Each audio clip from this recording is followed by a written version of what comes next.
अस्सलामुअलैकुम, welcome to M रात। दोस्तों, बात आज हम करने जा रहे हैं पाकिस्तान की अफ्रीका में बढ़ती हुई प्रेजेंस को लेकर और अफ्रीका में लीबिया के जो हेड हैं, खास तौर पर लीबियन नेशनल आर्मी, उसके हेड खलीफा हफ्तर, जिनका पूरा नाम खलीफा बिलकासम उमर हफ्तर है, वो पाकिस्तान के दौरे पर आए हुए हैं। 2 फरवरी को उनका एयरक्राफ्ट पाकिस्तान में लैंड हुआ और इस वक्त तक पाकिस्तान के फील्ड मार्शल से उनकी मुलाकात हुई है। और जब ये मैं वीडियो बना रहा हूँ, अभी तक ये पहली मुलाकात है जिसमें पाकिस्तान के फील्ड मार्शल से मुलाकात plus Pakistan ministry of defence और पाकिस्तान आर्मी के हाई रैंक ऑफिशियल्स के साथ उनकी मीटिंग्स भी हुई हैं। और ये भी पॉसिबल है कि जब ये वीडियो आप देख रहे हो उस वक्त तक पाकिस्तान की एयर चीफ और पाकिस्तान के नेवल चीफ से भी लीबियन लीडर की मीटिंग हो चुकी हो। अब ये पूरी सिचुएशन बहुत ही ज्यादा इंटरेस्टिंग है कि इससे पहले हमने देखा था कि दिसंबर में पाकिस्तान के फील्ड मार्शल ने लीबिया का दौरा किया था और उसके बाद ये रिपोर्ट्स इमर्ज हुई थी कि लीबिया पाकिस्तान से 4 to 4.6 बिलियन डॉलर्स के वेपन सिस्टम्स खरीद रहा है और इन वेपन सिस्टम्स में पाकिस्तान का प्रीमियम GF-17 थंडर एयरक्राफ्ट होगा, सुपर मिशाक एयरक्राफ्ट होंगे, पॉसिबल सेल्स पाकिस्तान के रॉकेट सिस्टम्स की भी हो सकती है। लेकिन उससे भी ज्यादा अहम चीज ये थी कि खलीफा हफ्तर का ग्रुप, जिसे गवर्नमेंट ऑफ नेशनल स्टेबिलिटी कहा जाता है, ये तुर्की के खिलाफ है। तो ऐसे में क्या तुर्की और पाकिस्तान के ताल्लुकात पर असर पड़ सकता है कि पाकिस्तान एक एंटी तुर्की धड़े को वेपन सिस्टम्स बेच रहा है? इसमें भी बहुत ज्यादा अहम डिटेल्स हैं जो इस नए विजिट को लेकर हम डिस्कस करेंगे। असल में दोस्तों, हुआ क्या था, जब मोहम्मद कदाफी का फॉल हुआ या उनकी हुकूमत खत्म हो गई लीबिया में, तो लीबिया में एक सिविल वॉर स्टार्ट हुई। उसके बाद लीबिया में 2 बड़े धड़े नजर आए। पहला धड़ा है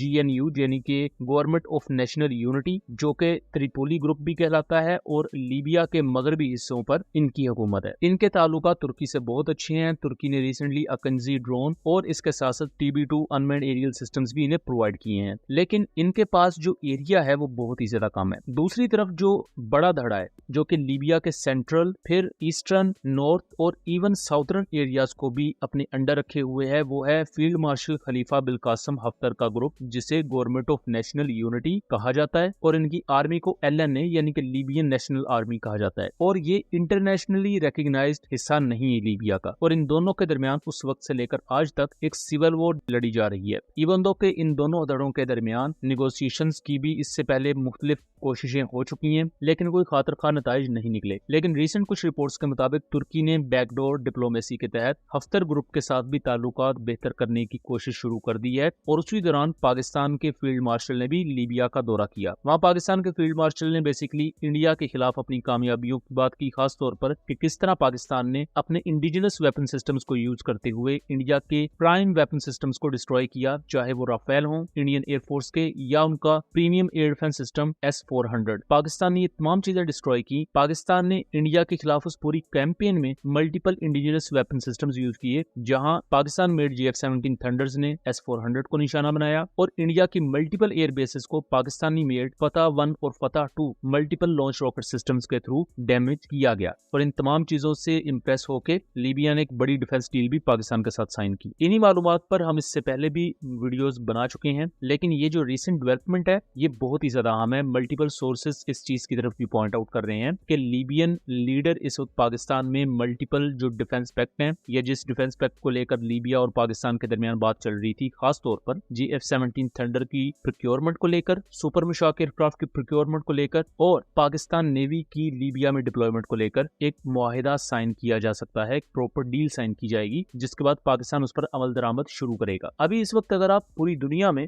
सिक्योरिटी वाइज सिचुएशन देख तो हर मुल्क कोशिश कर रहा है कि ज्यादा से ज्यादा स्ट्रेटेजिक डेप्थ गेन की जाए। अगर इंडिया है तो इंडिया भी इस वक्त मल्टीपल अफ्रीकन कंट्रीज को रीच आउट कर रहा है कि वो उनसे इंडियन मेड वेपन्स खरीदें, इंडिया वहां पर इन्वेस्टमेंट करे, इंडिया उनके साथ transfer of technology, joint venture जैसे मुख्तलिफ एवेन्यूज को एक्सप्लोर करे। दूसरी तरफ अगर तुर्की को देखें तो तुर्की सोमालिया में अपने F-16 तक डिप्लॉय कर चुका है, ताकि सोमालिया में जो तुर्किया की इंस्टॉलेशन है मिलिट्री और सिविल डोमेन में, उनको प्रोटेक्ट किया जा सके। इसी तरह अगर इजराइल को देखें तो इजराइल ने सोमालीलैंड को तारीख में पहली दफा एक्नॉलेज किया है एज अ कंट्री और सोमालीलैंड सोमालीलैंड में उन्होंने अपनी मिलिट्री बेस बनाने का ऐलान भी कर दिया है। इसके साथ साथ इजराइल ने सोमालीलैंड की आर्मी को सोमालिया के खिलाफ ट्रेनिंग देने का ऐलान भी किया है और सोमालिया के हक में पाकिस्तान, तुर्की, सऊदी अरब और जितने भी मुस्लिम कंट्रीज हैं वो हैं। तो आपको पूरी दुनिया में ये एक पैटर्न देखने को मिलेगा कि इससे पहले ये काम अमेरिका, रशिया जैसे कंट्रीज करते थे। अब जब से यूक्रेन रशिया की वॉर हुई है, फिर ईरान इसराइल की जंग हुई है और इसराइल ने फिर जो गजा में किया, तो हर मुल्क अब स्ट्रेटेजिक डेप्थ चाहता है। हर मुल्क अपना अलायंस ज्यादा से ज्यादा मजबूत करना चाहता है। और अगर आपने किसी कंट्री के साथ एक स्ट्रॉन्ग इत्तेहाद पैदा करना है तो वो सिर्फ तिजारत की बेस पर नहीं होता। सबसे अहम चीज ये होती है कि आप उस मुल्क को अपना सिक्योरिटी पार्टनर बनाएं। और सिक्योरिटी पार्टनर इसी तरह कोई बनता है कि एक मुल्क आपसे वेपन सिस्टम्स खरीदना शुरू करे, वो सिक्योरिटी पार्टनर आपका बनता है। और जब एक मुल्क का दिफा आपके साथ मुंसलिक होता है तो वो